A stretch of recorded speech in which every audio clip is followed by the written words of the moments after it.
भारत का mission Chandrayaan 3 launch हो चुका है और अपनी लॉन्च के बाद से तकरीबन 40 से 42 दिनों में यह मिशन चांद तक पहुंचेगा। इन 40-42 दिनों में यह मिशन चंद्रयान 3 किन मराहल के जरिए से या किस तरीकाकार से चांद तक पहुंचेगा, आज की वीडियो में हम यही समझने वाले हैं।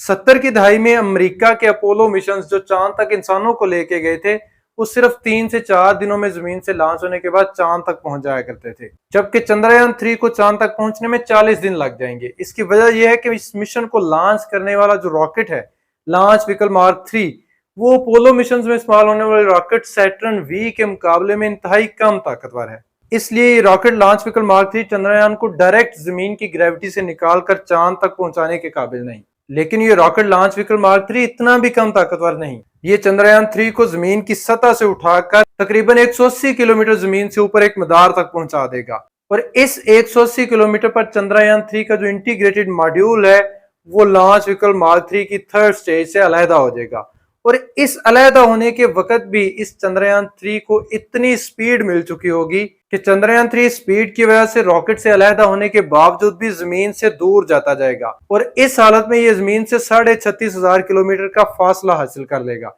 लेकिन ये 36,500 किलोमीटर दूर जाने के बावजूद भी अभी जमीन की ग्रेविटेशनल फील्ड से बाहर नहीं निकला होगा।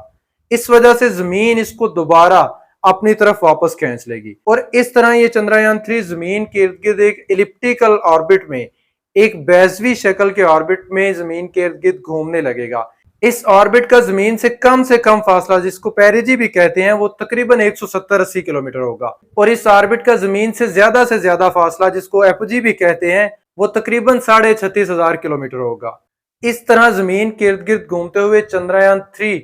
अपना ये एलिप्टिकल ऑर्बिट जो है इसके साइज को बड़ा करता रहेगा। आपको पता होना चाहिए कि चंद्रयान 3 का जो प्रोपल्जन मॉड्यूल है, उसके साथ एक 440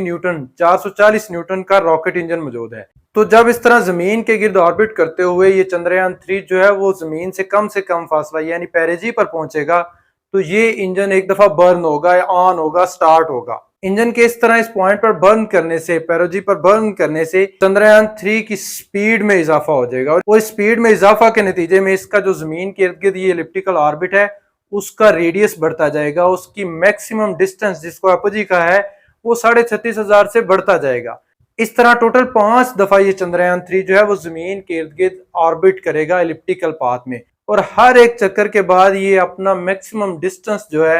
वो जमीन से बढ़ाता जाएगा और जमीन के इर्द गिर्द छठे चक्कर के दौरान इस प्रोपल्जन मॉड्यूल का इंजन इस तरह और इस पोजीशन पे बर्न करेगा कि ये चंद्रयान 3 जो है वो इतनी वेलोसिटी अचीव कर लेगा कि ये जमीन की ग्रेविटेशनल पुल से बाहर निकलने के काबिल हो जाएगा। इस छठे चक्कर में प्रोपल्जन मॉड्यूल के इंजन के बर्न करने का टाइम और पोजीशन इंतहाई ज्यादा टेक्निकल या क्रूशियल है, क्योंकि इसी से डिसाइड होगा कि ये चंद्रयान 3 जो है वो जमीन के ग्रेविटी से बाहर निकलते हुए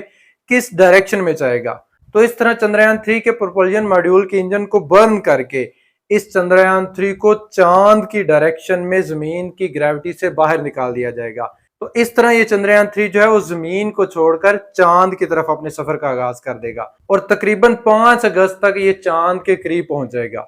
अब इस हालत में चंद्रयान 3 की स्पीड जो है वो इंतहाई ज्यादा होगी और चांद की ग्रेविटी इस काबिल नहीं है कि वो अपने पास से इतनी तेजी से गुजरते हुए चंद्रयान 3 को कैप्चर कर सके, पकड़ सके। तो इस मौका पर दोबारा चंद्रयान 3 का इंजन जो है वो बर्न करेगा, लेकिन इस दफा इसके बर्न करने की डायरेक्शन जो है वो इस तरह से होगी कि ये चंद्रयान 3 की स्पीड बढ़ाने की बजाय इसकी स्पीड को कम कर देगा,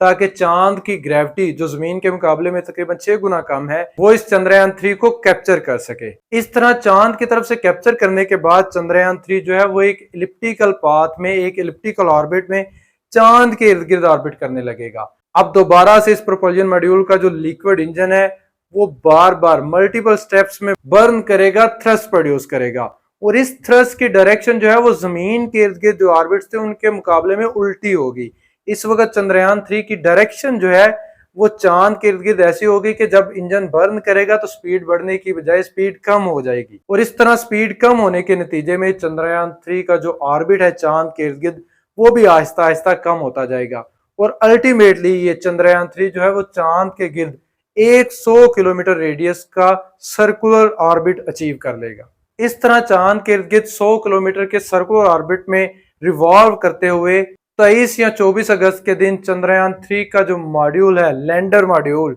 वो प्रपल्जन मॉड्यूल से सेपरेट हो जाएगा, अलग हो जाएगा। और सेपरेट होने के बाद ये लैंडर मॉड्यूल अपने ऊपर मौजूद 4 800 न्यूटन के इंजन की मदद से इस तरह का मैन्यूवर करेगा कि ये चांद की सतह की तरफ लैंड करना शुरू कर देगा। इसका चांद से फासला कम होना शुरू हो जाएगा और इस तरह चांद की सतह पर लैंड करते हुए ये लैंडर मॉड्यूल अपने 4 लिक्विड इंजन की मदद से अपनी स्पीड कम करता रहेगा। क्योंकि चांद पर फिजा, हवा या एटमॉस्फेयर मौजूद नहीं है, तो किसी किस्म की रगड़ या ड्रैग फोर्स भी मौजूद नहीं होगी, यानी लैंडर मॉड्यूल की स्पीड कम करने के लिए कोई मदद मौजूद नहीं होगी। लेकिन चंद्रयान 3 के पास जो 4 800 न्यूटन के लिक्विड इंजन मौजूद हैं, उन्हीं की मदद से ये लैंडर मॉड्यूल अपनी स्पीड कम करता रहेगा और ये स्पीड 8 किलोमीटर पर आवर से कम करनी होगी। सिर्फ इसी सूरत में चांद की सतह तक पहुंचने से पहले विक्रम लैंडर की स्पीड 8 किलोमीटर पर आवर से कम होने की सूरत में ही ये लैंडर मॉड्यूल जो है वो चांद की सतह पर सेफली लैंड करने के काबिल होगा। मुझे उम्मीद है आपको आज की वीडियो इंटरेस्टिंग लगी होगी। नेक्स्ट वीडियो में हम डिस्कस करेंगे कि चंद्रयान 3 के लैंडर मॉड्यूल का या चंद्रयान 3 का चांद की सतह पर लैंड करना 23 और 24 अगस्त की तारीख को ही क्यों जरूरी है। हमारे चैनल को सब्सक्राइब करना ना भूलिएगा। अल्लाह हाफिज।